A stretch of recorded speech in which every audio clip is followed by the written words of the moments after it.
survey carried out by Legal & General. They've done it now they did it last year. This is the second year of it. And they are claiming this time around that the Bank of Mum and Dad has become Britain's 9th biggest mortgage lender, with loans and gifts from family or friends increasing 30% on last year to £6.5 billion, as house prices, of course, rise inexorably. Let's get the thoughts now of our favourite, Jasmine Birtles from moneymagpie.com. Good morning, Jasmine. These are eye-watering amounts of money being dished out. They are, but it's not surprising. I mean, we've been hearing for a few years about the Bank of Mum and Dad, BOMAD, as you say, and also BOGRAD, Bank of Granny and Grandad, having to hand out cash, if they've got it, to their offspring to help them just get onto the ladder, because it is so expensive now. The average property now is £218,000.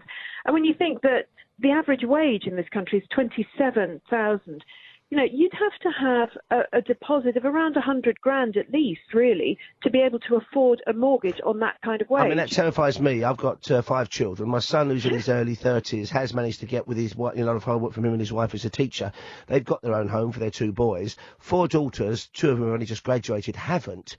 And I look back at when I bought my first house, and mine and my then wife's combined salary was just over a third of the price of that first house, and I'd only just graduated. So we were earning between us about 6-7 grand, but the first house we bought was just under 16,000.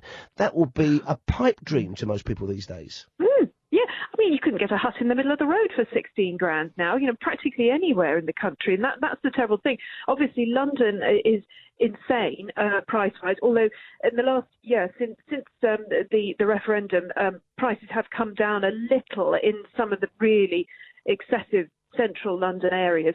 But even so, although house prices they're not growing as much as they were last year, they're still growing generally across the country.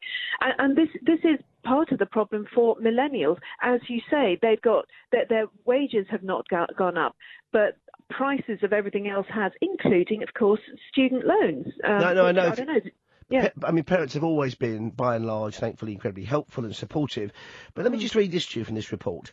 This year, 42% of prospective homeowners expect to get help from relatives, up from 1/3 last year. Now, maybe people are being more honest, but that means 4 out of 10 of the people who hope to get a home, a flat, a maisonette, an apartment, a house even, will need help from their relatives. And that's that's not sustainable, though, is it, Jasmine?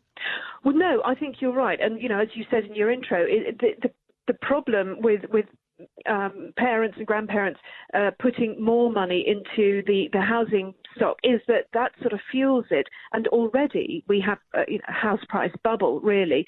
And so that can only go along for a certain amount of time, particularly with let's face it, uncertain times that we're living in. We don't know what's going to happen with the election necessarily. We don't know really what's going to happen with Brexit. We could see house prices imploding, which will mean that a lot of mums, dads and grandparents effectively will have lost their money, really. I mean, that is a very scary thought indeed. I mentioned people downsizing, but there are people I know who've taken out a admittedly smallish but second mortgage, or they've paid off their house and they've taken out a mortgage, but of course they're going to have to make those repayments. Their children are making their own repayments. You could end up with scenarios where, God forbid, families leave both homes. Well, it is a possibility. And the other consideration, and this is a tough one for parents, is that everybody's living longer, which means that they're going to have to fund a longer life. So with one hand, they're giving to their children, but they should have another eye, really, on their own future, care home, other considerations. If they're going to be living longer, the expenses are not going to go away. So it's a really tricky balancing act for parents. And I think you would know with 5 kids, you want to give them all as much of a help as possible, but you physically can't necessarily unless you carry on working into your 90s. We also got, I think I'm right in saying, I think the average house price in the UK in a year to February was just under £220,000. Now, we know there are parts of the country where people can find a home or some kind of accommodation to buy for less than that, but in an awful lot of places, not just London and the South, but also I'm thinking Norwich, Bristol, Manchester, Birmingham, it's a lot higher than that. It is, and the other consideration is rents as well, because we don't have anywhere near enough controlled rents in this country. And I think if we did, that would make it a lot easier for people, particularly in cities, young people in cities, to get together some sort of a deposit, because at the moment, again, in London, as you say, Manchester, it's not as bad, but a lot of the cities, the rents are really high, and so young people are just spending all their money on rent and just living, and they're barely able to save anything for a deposit. So I personally would like to see a lot more rent controls just to help them out in that way.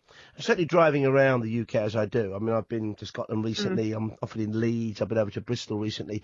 I see an awful lot of development, but I see two words that often fill me with not exactly dread, but concern: luxury flats. So I'm wondering whether we're approaching a time when many of our cities will have a kind of almost gated community feel, and vital workers, essential workers, will be almost bussed in the way they are from townships in South Africa.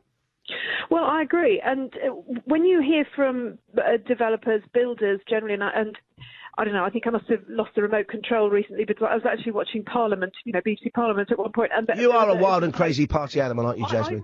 You are a crazy chick. Rock and roll lifestyle. Yeah, totally.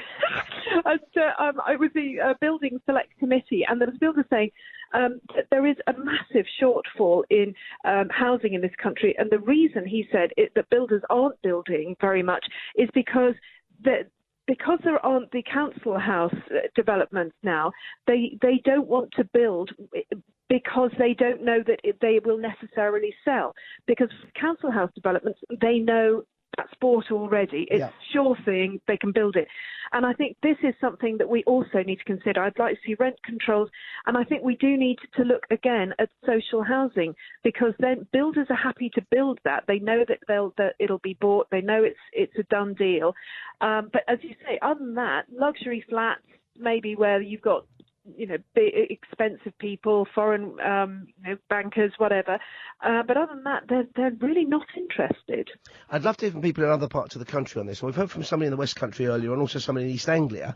But I've got these figures in front of me. In the northeast of England, the average price of a home is around £124,000 in the northeast of England. In London, the average price is £475,000, over three times that of the northeast.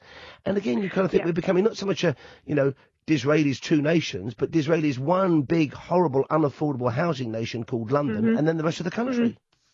Yeah, and if I were in my 20s, and obviously it's only a couple of years since I was, but no, if I were in my 20s, I would just move out. I would absolutely. I would be going to, as you say, Manchester, Leeds, Birmingham, and I'm seeing this more and more with people in their 20s. They're doing that. It's almost like a sort of a youth drain, I think, out of London.